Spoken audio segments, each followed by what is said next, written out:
Hi అండి. నేను మీ రాఘవరావుని. 'OG' cinema release మీద, ఆ సినిమా మీద ఎంత నమ్మకం ఉందో డివివి దానయ్య గారికి ఆయన ప్రతి ట్వీట్‌లో కూడా తెలియజేసిందండి. ఎందుకు చెప్తున్నానంటే ఆయన మీరు ఎంత ఊహించుకో అంతకు మించి ఉంటుంది. ఆ రేంజ్‌లో ఉంటుంది ఆయన చెబుతూ ఉంటే నేను నమ్మలేదు.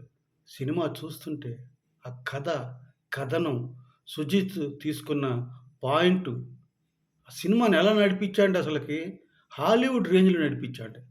మామూలుగా లేదండి అది. Super duper action cinema. నిజం చెప్పాలంటే అది ఒక తెలుగుకో, ఒక తమిళ్‌కో, ఒక హిందీకో తీసిన సినిమా కాదండి.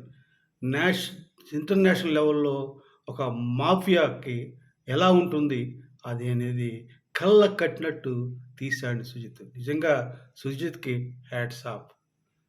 తమన్ గారి మ్యూజిక్కు, ఆయనకి పవన్ కళ్యాణ్ గారి మీద ఎంత అభిమానం ఉందో, ఈ సినిమాలో ఆయనకి అవకాశం ఇచ్చి పవన్ కళ్యాణ్ గారు ఇచ్చాడు గనుక తన యొక్క ఆహ్, గొప్పతనం తన బ్యాక్‌గ్రౌండ్ మ్యూజిక్‌లో గాని, పాటల్లో గాని చాలా గొప్పగా చేశాడు తమన్. Hats off Thaman. దానయ్య గారు మీకు నిజంగా ధన్యవాదాలండి. కృతజ్ఞతలండి. ఒక పవన్ కళ్యాణ్ గారి అభిమానిగా నేను చెప్తున్నాను. మీరు నిన్నో వీడియో చేసిన 'బంగారు బాత్' అని. ఇది అంతకు మించి మీకు ఈ సినిమా అవుతుంది. ఈ సినిమాతో మీరు ఇంటర్నేషనల్ లెవెల్‌లో ఒక గొప్ప నిర్మాతగా మిగిలిపోతారు మీరు. ఇటువంటి సినిమా తీయడానికి మీకు అవకాశం ఇచ్చినందుకు పవన్ కళ్యాణ్ గారికి మీరెప్పుడు ఎల్లవేళలా కృతజ్ఞతే ఉండాలండి. ఎందుకంటే ఈ సినిమా ఎంత ఇష్టంగా చేశారో పవన్ కళ్యాణ్ గారు, ఆయన మన 'ఓజీ' కన్సర్ట్‌కి వచ్చినప్పుడు తెలిసిపోయిందండి. ఆయన ఎప్పుడు కూడా సినిమాలో నటించిన డ్రెస్సులతో ఎక్కడ కనిపించడండి ఆయన.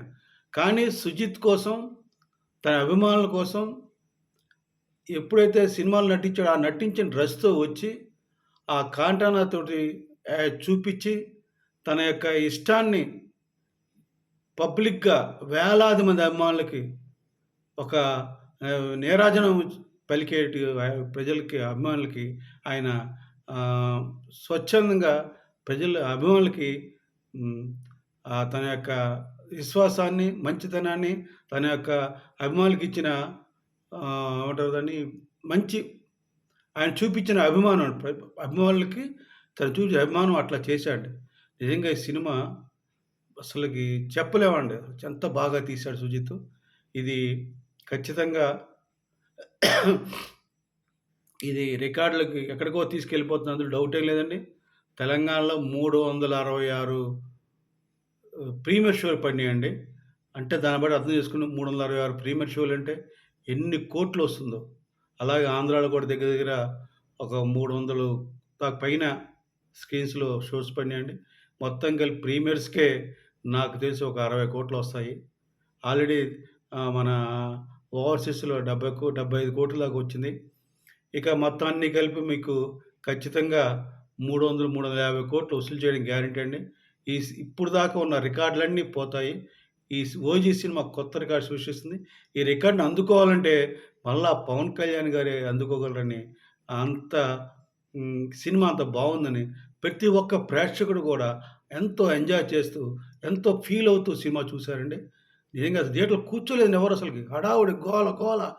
అసలకి కొన్ని డైలాగులు ఇనిపించలేదు. కానీ ఒక్కటి మాత్రం హైలైట్ అండి. 'ఓజీ'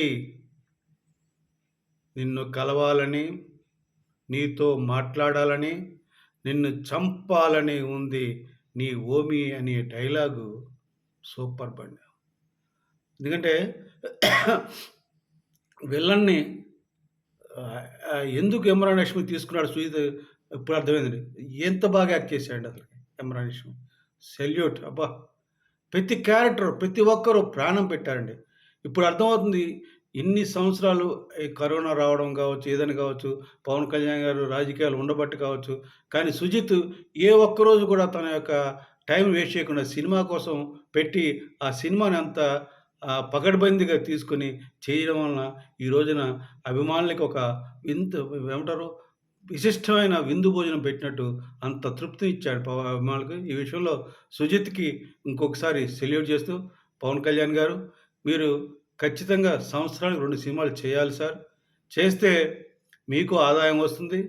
జనసేన పార్టీ బాగుంటుంది. ప్రజలకి మీరు డొనేషన్‌లు ఇచ్చే అవకాశం ఉంటుంది. ప్రజలు బాగుంటారు. ఇది మీరు గుర్తుపెట్టుకోవాలని నా యొక్క ఆలోచన, ఆశయం సార్. మీరు ఖచ్చితంగా సంవత్సరానికి 2 సినిమాలు చేయాలి. ఆ వచ్చే ఆదాయంతో ప్రజలకి మీరు సేవ చేయాలి. ఎందుకంటే ఏ రాజకీయ నాయకుడు తన ఆస్తుల నుంచి గాని, తను చేసిన బిజినెస్‌ల నుంచి ఒక్క పైసా కూడా బయటకి తీయడండి. తీసే వ్యక్తి మీరు. రాజకీయాల్లో ఒకే ఒక్క వ్యక్తి మీరే ఉన్నారు. భారతదేశంలో మీలాంటి వ్యక్తి లేరు. కనుక మీరు సినిమాలు చేయాలి. ఆ డబ్బులతో ప్రజలకు సేవ చేయాలి. జనసేన పార్టీని కాపాడాలి. ప్రజల్ని కాపాడాలి. ముఖ్యంగా అభిమానుల్ని మీరు ఏమంటారు ఆనందడోలికలో ఎప్పుడు కూడా ఆహ్, సంతోషంగా ఉంచాలని కోరుకుంటూ సెలవు తీసుకున్నాను. జై జనసేన. జై హింద్.